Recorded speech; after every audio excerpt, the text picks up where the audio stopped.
Hello everyone and welcome to the Smashi Business Show. Today is Tuesday, July 15, 2025 and I am Abdul Majid Awan. And I'm Wizz Ahmed, and we've got a packed show for you today. Firstly, we're going to be discussing how Wizz Air is pulling out of Abu Dhabi after 6 years. BYD is doubling down on Saudi's EV market with 10 showrooms to be opened by 2026. And Majid Al-Futtaim is entering Kuwait following a succession reshuffle. A new board of directors was chosen by the Dubai government, and Mubadala-Led group is to acquire Germany's Techem for $8 billion in a big sustainability push. The very big story, the very first story is everyone is crazy about it. Everyone is curious about it. Everyone wants to know why is it happening. We'll tell you. But Wizz Air has announced that it will shut down its Abu Dhabi operations by September 1st, 2025, which is next month. It will end a 6-year run by them in the Gulf. The budget airline, which is listed in London, says it will now refocus entirely on its European operations, where it sees higher profitability and fewer external constraints. So the carrier cited several challenges for the exit, so repeated airspace closures, regulatory complications, and regional geopolitical tensions. Wizz Air also faced environmental hurdles, including extreme Gulf heat that affected its engine performance and ultimately prevented long-term scalability in the Middle East. And this marks a blow to the UAE's push to become a global hub for budget travel and aviation diversification. Industry observers say Wizz Air's exit raises broader questions about the viability of low-cost carriers in volatile regional markets where airspace restrictions and red tape can derail long-term planning. Now, operational difficulties were compounded by global supply chain issues, most notably the grounding of several aircrafts due to problems with Pratt & Whitney engines. Over the past 2 years, Wizz Air's share price has tumbled 62%, adding financial pressure to its network strategy. And CEO Joseph Varadi said the decision to exit Abu Dhabi was not taken lightly, but was necessary. The airline will now focus on consolidating operations across stronger performing European markets, including the UK, Italy, and Austria. Affected passengers will be contacted regarding refunds and cancellations. Very sad news that one of the budget airlines is leaving, but I think with Fly Dubai and Etihad and Emirates Airlines, Qatar Airways. Emirates and Etihad are not considered budget, but still they're very good in keeping their own market in their own hands. I remember I flew to Pakistan with Fly Dubai. It's considered to be a budget airline, but there was like only a 2 or 250 dirham difference between them and the Emirates airline.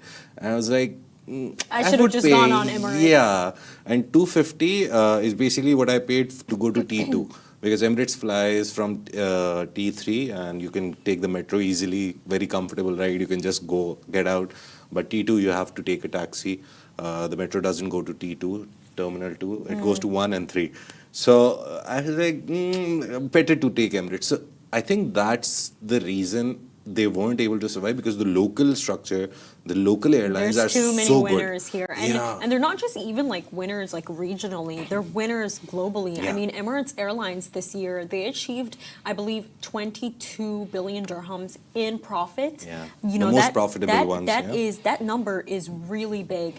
And I think, to be honest with you, this entire story, as much as this airline is loved, you know what it's honestly signifying, Majid? That they could not adapt to the market. Yeah. You know, what do you mean you're telling me that you guys had an issue with the heat? Like, come on, you've been operating here for 6 years. There's so many airlines that have been operating here for years. They figured it out. Why couldn't you guys figure it out? I think that it was tough for them to adapt. Honestly, it was really tough for them to adapt. Have you ever gone with Wizz Air? No, I haven't traveled in Wizz Air, but I have traveled in Fly Dubai. Fly Nas is also a budget airline. Honestly, Majid, I've only tried 2 airlines in my entire life. It's either been Emirates Airlines or Fly Dubai. One of those two, never anything else. Etihad is not bad. Only some complaints are always there. Because, to be honest, I give my heart to Etihad because Emirates is so good that people expect the same standard from every airline in the world now. So Etihad, that is why sometimes gets a little flag that, oh, they're not as good as Emirates. Yeah, no one can be as good as Emirates. That's what makes Emirates Airlines. Yeah, apparently they have unlimited caviar. Yeah, in first class. So yeah, if you're traveling, do enjoy that. But mainly the story is not bad for Abu Dhabi. It's not that Abu Dhabi is losing business. It's actually Wizz Air, which wasn't able to, as Word said, survive in the environment that was there. Other airlines are doing it. No one had an engine problem. So I think if they're or maybe Majid, leaving, they didn't have the budget to actually buy that expensive machinery that they needed to adapt. I think that was maybe probably the case. But honestly, what a bad time to be leaving. In 5 years' time, we got Disneyland coming, Harry Potter World. Like, more people are going to be coming into Abu Dhabi. Maybe they come back as soon as more people start flying to Abu Dhabi. They will come back. Everyone comes back. But yeah, talking about comeback, BYD is making a comeback in Saudi Arabia, and Worth is singing a song since morning about Elon Musk and imagining Elon Musk crying. Honestly, ever since I read this story that BYD is expanding to Saudi Arabia, all I can think of is, you better not cry, you better not shout, because I just feel like Elon Musk, he just opened his first showroom. Like, this must honestly hurt. Like, this would hurt me. Like, you know, I had my standing ovation and they're just coming right in. Like, the Chinese are not going to let him win. They're not going to let him take this one. So the story is that the Chinese electric vehicle giant BYD, we have it in the UAE, everyone knows, is accelerating its expansion in Saudi Arabia. The company already has 3 showrooms, I think, and they're planning for 7 more. So the company plans to grow from 3 to 10 showrooms, yes, by mid-2026, that's next year, and aims to sell over 5,000 vehicles this year alone, according to Bloomberg. So Jerome Segot, BYD's managing director for Saudi Arabia, says the company is going big and it's going fast. So Saudi is a complex market. He said you need to go fast, you need to think big, and this move signals such a strong commitment to a region where gasoline cars still dominate the roads. And Saudi Arabia is rapidly positioning itself as an EV hub. The Public Investment Fund has already invested in Lucid Motors, backed by the new Saudi EV brand Seer, and continues to pour billions into charging and EV infrastructure. So while EVs currently account for just 1% of total car sales in the kingdom, BYD is optimistic. Now, the company views Tesla's entry as a marketing boost. So the more Tesla communicates, the better it is for us, said Segot. Globally, BYD recently overtook Tesla in EV sales in Europe. And looking ahead, BYD says it has no intention of settling for small numbers. We're not here to stay at 5 or 10,000 cars a year, Segot said. With rising awareness, government backing, and better infrastructure, BYD is aiming to become a key player, I think the main player in the region's EV future. I think, you know, what's so interesting about this, Majid, is that Lucid Motors is actually majority owned by PIF. Yeah. So Saudi Arabia's public investment fund that I can no longer say is nearly $1 trillion. It's over $1 trillion. It holds a 60% stake in Lucid Motors. And you know, when I take a look at this, by the way, the reason why I'm thinking of Elon and his face is just flashing through my mind is because, like, look at PIF. It's basically chaired by the governor, Yasser Rumayyan. You know, they agreed to buy 60% of Lucid Motors, but they never actually gave Elon Musk that funding that he so wanted to take Tesla private. When I actually connected the dots, Majid, basically, I'll take you guys a bit down the road. In 2015, OpenAI was founded. And in fact, it was founded between Sam Altman and Elon Musk. Elon Musk gave him the funding. 2018 itself, Elon Musk, that is the exact point, by the way, where he left OpenAI. He was like, I really need to focus on Tesla. And that was the exact point where he went on Twitter. I found the tweet. I did some digging and I found it. And he said, I'm considering taking Tesla private at $420 per share, funding secured. You guys would not imagine what this tweet did. It literally, what's it called? It changed the way that people were trading, to the point that the Tesla shareholders got so angry at Elon that they lost money that they opened a law case on him. And then what do you think Elon did? This is the reason why you have PIF investing into Lucid Motors. He basically subpoenaed Yasser Rumayyan. He subpoenaed him into the court case, Majid. And like I was asking myself, I'm like, why is this so bad? And Elon basically went ahead and said, oh, like Yasser, like you have to tell them that you told me that you would give me all the funding that I need. And it was to the point that they had their text messages out in 2018, and Elon Musk went to accuse him of throwing him under the bus. Honestly, this is such a great example of why you should not just go on people's words. No, seriously, you should not, especially when you're a businessman. If nothing is confirmed, nothing is signed, you don't actually have anything. So when I was taking a look at this entire journey, he has such bad luck. He does. He left OpenAI. They have ChatGPT now. They're in Stargate UAE. Elon Musk left out. Now you have BYD entering into Saudi. You can clearly see that even though Elon Musk is the richest man in the world, he's not favored. He's not. Honestly, he's not favored. So the main funny thing is that this guy Segot, he's so confident that his product is better and cheaper, and obviously cheaper is better sometimes for a lot of people. He's saying that the more Tesla markets EVs, that they're the future, they're good, they should be used instead of gasoline cars. He's like, it'll open more market for us. So basically he has the idea that Tesla will do the marketing for them. They don't need to do extra marketing, because so Tesla will create awareness for EVs. Tesla will try to sell their EVs, environment, sustainability, all the big words they'll use, all of that, and create awareness. So people buy Tesla. Instead, people will go for the cheaper BYD, which has better options, better everything. Exactly. So let's see. It's a very nice tactical play by BYD that they saw that Tesla has entered. They've opened one in Riyadh and they're opening one in Jeddah soon. So they were like, okay, he's opening 2, we already have 3, we'll go for 10, no problem. Our availability will be more. It's not like we're only at Spinneys, we'll be everywhere. We'll be in Carrefour, we'll be in every small market, Viva market, we'll be everywhere. And you know what, Majid? It's so interesting that they, not one showroom, 10 showrooms. They're coming in with 10. That is more showrooms than Tesla even has planned in the Kingdom of Saudi Arabia. Honestly, my conclusion in this entire thing is that the Chinese are winning. They're winning. They're can't beat them. Honestly, they are winning. And I think this is why Elon Musk left Trump. He was like, you know what? I should try and maybe work with the Chinese people. I mean, look at the Labubus, these dolls that everyone is calling ugly. Their founder, Wang Ning, I believe, his net worth is technically now at billions of dollars. And this is all because of those Pop Mart dolls. I mean, that is crazy. Majid, did you see how much hate that video with was his name Ahmed Al-Habtour got, where he was talking about the Labubu dolls and how they indicate that everyone has become like a herd? I have never seen so many people support a video. Honestly, I have not. Guys, the video has 400K views. He's right to an extent. From the psychological standpoint, he's right. Whenever you create a market for any product, it's very normal. The smartphones came, everyone wanted a smartphone. Even before that, when there was, I don't know, let's not call them dumb phones. They were very good phones. But the original mobile phones that we had, Sony Ericsson and everything, like this big, with a big antenna, even when that came, everyone wanted it. Internet came, everyone wanted internet. Labubus came, everyone wants Labubu. But no, Majid, I don't think you can very compare normal Labubu for people. to internet, though.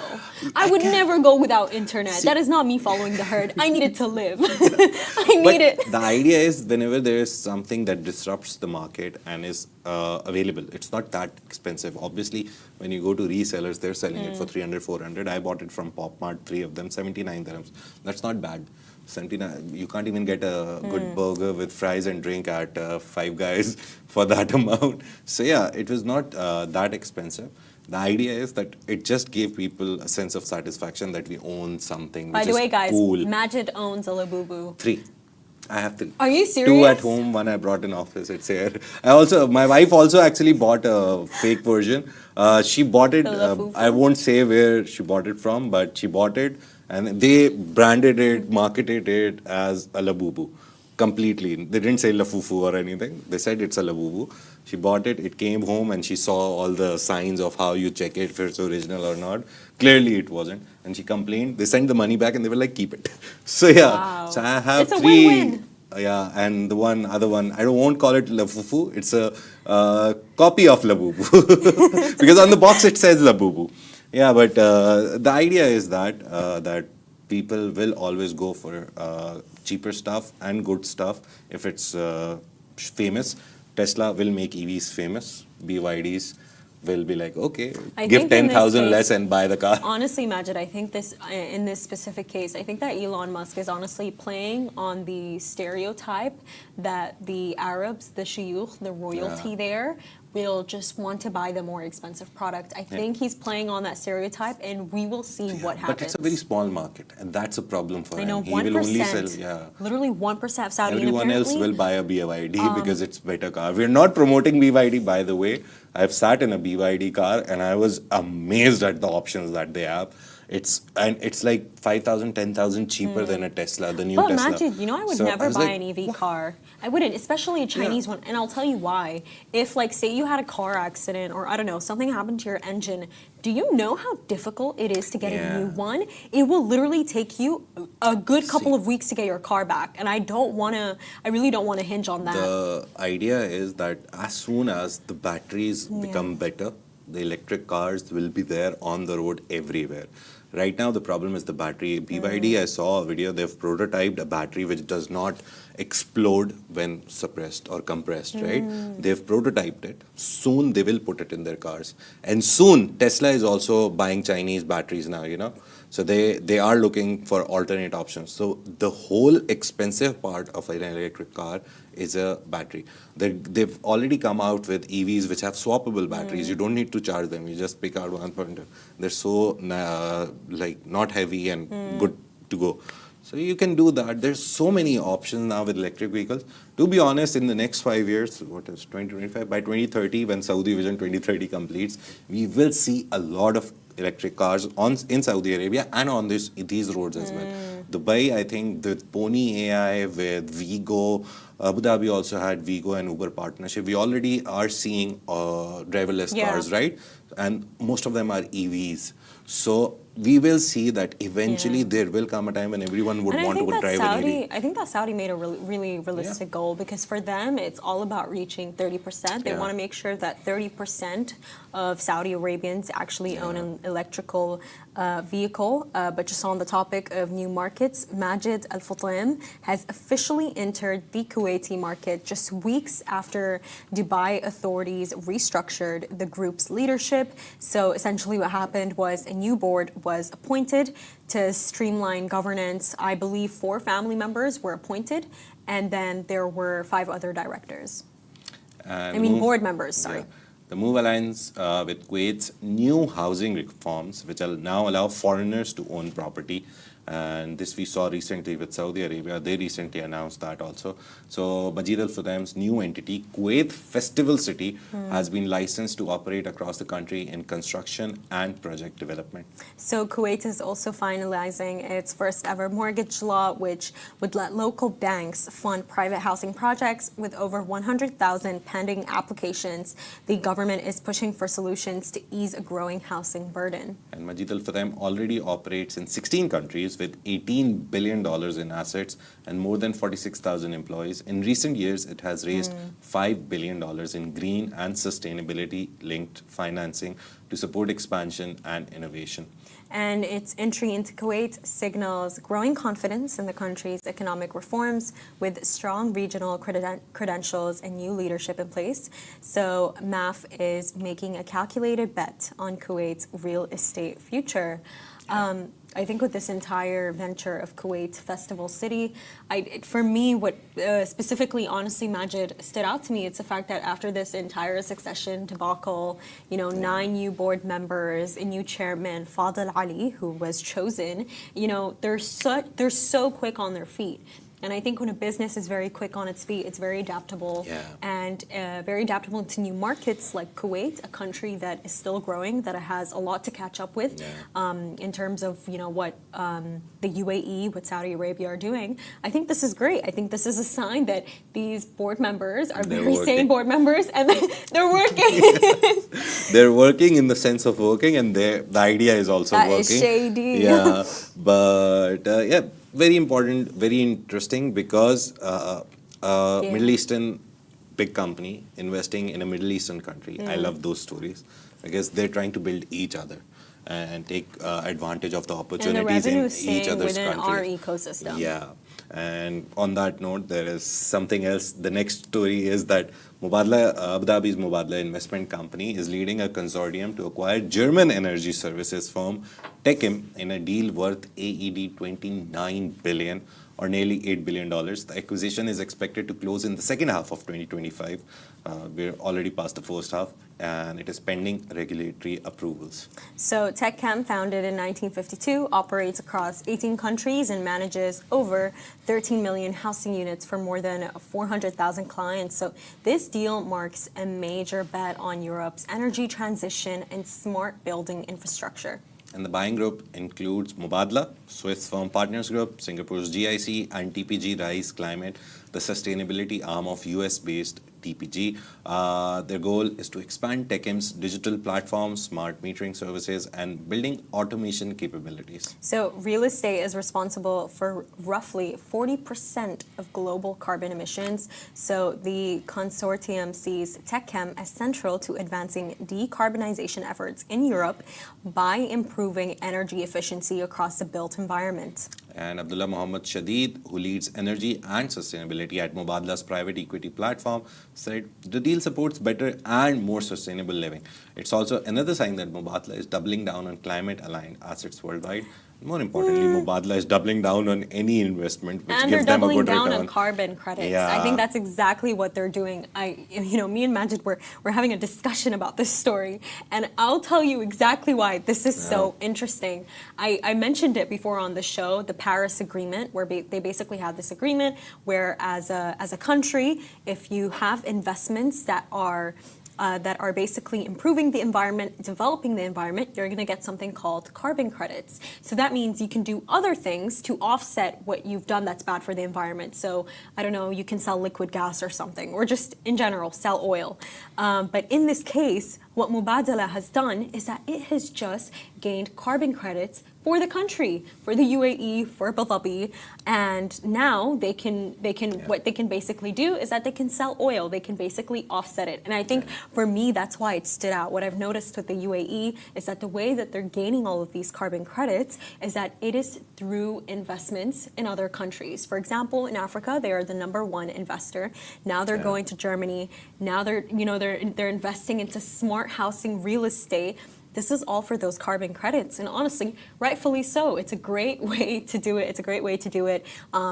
They're attracting foreign investments to the UAE, and they're also getting what they need to sell their oil. And they're becoming bigger as well. They're gaining more assets under management, and they want to beat PIF someday. There's just one before we leave.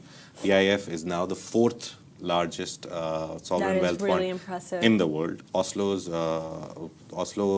is #1, number 2 and 3 are Chinese. Third is PIF now. It has beaten ADIA, Abu Dhabi's ADIA, and Kuwait's KIA. So yeah, they're the biggest now in the world at 4th number, and biggest in the MENA region and the Gulf. So yeah, they're doing good. They're doing great. And honestly, Majid, I really wonder what does the West have to say about this, because of the fact that, remember, there was this Wall Street Journal report that basically came out and said that Neom project, the mega city being built in the Red Sea in Saudi Arabia, that its budget ballooned from 500 billion. Billion, right? $500 billion to $800 billion. Now 1.5. And it was They're this report. constantly increasing. Yeah, it was this report by the Wall Street Journal, and there was also reports that were writing that there's budgeting concerns that are going on. They're pouring more money into Neom. I mean, yes, they are pouring more money into Neom. It's a very big project, but their sovereign wealth fund is still increasing. So that means that they're making other investments where these investments have returned their favors over the years. Yeah, PIF is doing good. Really great, because they beat ADIA. Abu Dhabi is still the richest city in the world. Is ADIA, the one we talked about, Mubadala, ADQ, and another one. 4 of them make Abu Dhabi the richest city, but ADIA is now on 6th position in global SWF rankings. But still, Yeah. Abu Dhabi is still the richest city in the world. Yeah, Majid will always come to your defense. Yeah. And that's a wrap for today, everyone. Thank you so much for tuning into the Smashi Business Show. Make sure to follow us across all social media channels at Smashi Business, and make sure to stay ahead with our daily newsletter. You'll find the subscription link in the description. This has been a Smashi Business Show, a Smashi Business production, part of the Augustus Media Podcast Network. A big shout out to our 1.8 million monthly listeners. Yay! We increased them. We're nearing the 2 million mark. Thank you so much. If you're one of them, we appreciate you, and we Have a appreciate you beautiful for day. just listening to us and watching us. Have a great day. Bye bye.